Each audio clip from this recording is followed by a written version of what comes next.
तो कभी सोचा है कि ये जो एक सिंपल सा घूमना है, यानी मोशन, वो उस बिजली में कैसे बदल जाता है जो हमारी पूरी दुनिया को रोशन करती है? ये कोई जादू नहीं है, ये है प्योर फिजिक्स। चलिए इस कमाल के ट्रांसफॉर्मेशन के पीछे की साइंस को समझते हैं। और यही है हमारा आज का सबसे बड़ा सवाल। इसका जवाब एक पहाड़ी पर लगे बड़े से विंड टरबाइन से लेकर हमारे कार के छोटे से ऑल्टरनेटर तक हर चीज के दिल में छिपा है। और ये जवाब हमें मिलता है फिजिक्स के कुछ सबसे सुंदर और बुनियादी सिद्धांतों में। इन दोनों ही एग्जाम्पल्स में, चाहे स्केल कितना भी बड़ा हो या छोटा, एक ही कमाल की चीज हो रही है। ये सब कुछ मोशन को इस्तेमाल करने लायक एनर्जी में बदलने के बारे में है। और इसकी शुरुआत हुई थी 19वीं सदी में हुई एक जबरदस्त खोज से। तो यहीं से हमारी कहानी का असल हिस्सा शुरू होता है। हम शुरुआत करेंगे माइकल फैराडे के शानदार दिमाग से, वो इंसान जिसने पहली बार कुदरत के सबसे गहरे राजों में से एक को खोला, इलेक्ट्रोमैग्नेटिक इंडक्शन।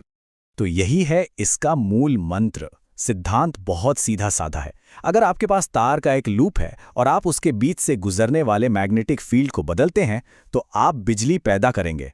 असल में आप एक इलेक्ट्रोमोटिव फोर्स या ईएमएफ बनाते हैं, जो कि इलेक्ट्रॉन्स को धक्का देने वाली ताकत है, जिसे हम वोल्टेज कहते हैं। ये कोई थ्योरी नहीं है, ये वो नियम है जिस पर हमारी आज की दुनिया की नींव रखी है। पर चुंबकीय क्षेत्र को बदलने का आखिर मतलब क्या है?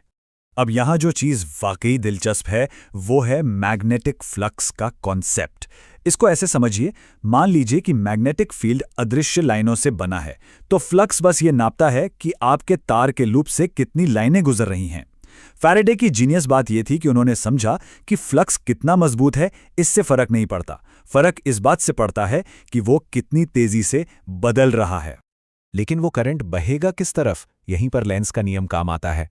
सीधे शब्दों में कहें तो नेचर को ना बदलाव पसंद नहीं है। तो जो करंट पैदा होता है, वो अपना खुद का एक छोटा सा मैग्नेटिक फील्ड बनाएगा, जो असल बदलाव का विरोध करेगा। अगर फ्लक्स बढ़ रहा है तो करंट उसे कम करने की कोशिश करेगा। अगर वो घट रहा है तो करंट उसे बढ़ाने की कोशिश करेगा। ये एक बहुत ही खूबसूरत बैलेंसिंग एक्ट है। तो हमने सिद्धांत तो देख लिया, अब चलिए इसे एक्शन में देखते हैं। आइए एक एसी जनरेटर के अंदर चलते हैं, जो फैराडे के नियम का एक परफेक्ट प्रैक्टिकल एग्जाम्पल है।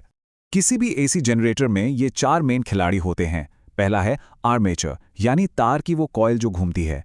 ये घूमती है फील्ड मैग्नेट्स के बीच, जो एक पावरफुल मैग्नेटिक फील्ड बनाते हैं। और फिर आते हैं स्लिप रिंग्स और ब्रश, एक बहुत ही स्मार्ट जोड़ी, जो घूमने वाली कॉइल से बिजली निकालकर हमारे इस्तेमाल के लिए बाहरी सर्किट तक पहुंचाती है। चलिए कॉइल के एक पूरे चक्कर को स्टेप बाय स्टेप समझते हैं। जब कॉइल मैग्नेटिक फील्ड के ठीक परपेंडिकुलर होती है, तो सोचिए कि सबसे ज्यादा मैग्नेटिक लाइनें उसके अंदर से गुजर रही हैं। यानी मैग्नेटिक फ्लक्स अपने पीक पर है, मैक्सिमम है। लेकिन ठीक उसी एक पल में जब वो अपनी दिशा बदल रही होती है, तो फ्लक्स के बदलने की रफ्तार असल में 0 होती है। और फैराडे का नियम हमें क्या बताता है? कोई बदलाव नहीं तो कोई वोल्टेज नहीं। अब जैसे ही कॉइल 90 डिग्री घूमकर फील्ड के पैरेलल हो जाती है, वो सबसे तेजी से मैग्नेटिक फील्ड की लाइनों को काट रही होती है। यहीं पर फ्लक्स में बदलाव की दर सबसे ज्यादा होती है और बूम, हमें मिलता है मैक्सिमम वोल्टेज। 180 डिग्री पर हम वापस उसी पोजीशन में आ जाते हैं जहां कॉइल परपेंडिकुलर है। फ्लक्स फिर से मैक्सिमम है, लेकिन इस बार उल्टी दिशा में, और चेंज होने की रफ्तार एक बार फिर 0 हो जाती है। तो हमारा वोल्टेज भी वापस 0 पर आ जाता है। और 270 डिग्री पर ये फिर से पैरेलल हैं, जिससे मैक्सिमम चेंज पैदा हो रहा है। लेकिन इस बार कॉइल दूसरी दिशा में घूम रही है, और लेंस के नियम की वजह से करंट अब उल्टी दिशा में बहता है। यहीं से हमें ऑल्टरनेटिंग करंट में वो ऑल्टरनेटिंग वाला हिस्सा मिलता है। ये वही सुंदर साइन वेव पैटर्न है जो हमारी पूरी बिजली ग्रिड को पावर देता है। ठीक है, तो हमने देखा कि कैसे एक बदलता हुआ मैग्नेटिक फील्ड बिजली पैदा करता है। लेकिन क्या इसका उल्टा भी सच है? क्या बिजली एक मैग्नेटिक फील्ड बना सकती है? जी हां, बिल्कुल। और ये हमें ले आता है सिक्के के दूसरे पहलू पर, एम्पियर का नियम। सोचिए, 1820 तक विज्ञान यही मानता था कि बिजली और चुंबकत्व 2 बिल्कुल अलग अलग चीजें हैं। ये सब तब बदल गया जब हैंस क्रिश्चियन ओर्स्टेड ने एक एक्सपेरिमेंट के दौरान देखा कि जब उन्होंने एक तार से करंट पास किया, तो पास में रखी एक कंपास की सुई हिल गई। इसने पहली बार इन 2 महान ताकतों के बीच एक गहरे कनेक्शन का खुलासा किया। ओर्स्टेड की खोज को आगे बढ़ाते हुए एम्पियर ने इस रिश्ते को मैथ्स की भाषा में लिखा। आसान शब्दों में उनका नियम कहता है कि किसी भी तार से बहने वाला इलेक्ट्रिक करंट अपने चारों ओर एक मैग्नेटिक फील्ड बनाता है। आप करंट को नाप सकते हैं और आप ये बता सकते हैं कि उससे बनने वाला मैग्नेटिक फील्ड कितना मजबूत होगा। और ये नियम सिर्फ यहीं खत्म नहीं हुआ, बल्कि ये तो एक नई शुरुआत थी। जैसा कि ये कोटेशन बताता है, जेम्स क्लर्क मैक्सवेल ने बाद में एम्पियर के काम को और आगे बढ़ाया, जिससे उन्हें ये समझने में मदद मिली कि लाइट खुद ही एक इलेक्ट्रोमैग्नेटिक वेव है। ये दिखाता है कि कैसे एक बड़ी खोज दूसरी बड़ी खोज को जन्म देती है। तो हमारे पास फैराडे और एम्पियर के नियम हैं। ये दो शानदार सिद्धांत बताते हैं कि कैसे बिजली और चुंबकत्व एक दूसरे से जुड़े हुए हैं। लेकिन आज हमारी मॉडर्न पावर ग्रिड के लिए इसका प्रैक्टिकल मतलब क्या है? इसका मतलब ये है कि हमारे पास दो तरह के जनरेटर हो सकते हैं, एसी और डीसी। और इतिहास गवाह है कि इस जंग में एक साफ साफ विजेता रहा। जब बात प्रैक्टिकल इंजीनियरिंग की आती है ना, तो एसी जनरेटर बाजी मार ले जाते हैं।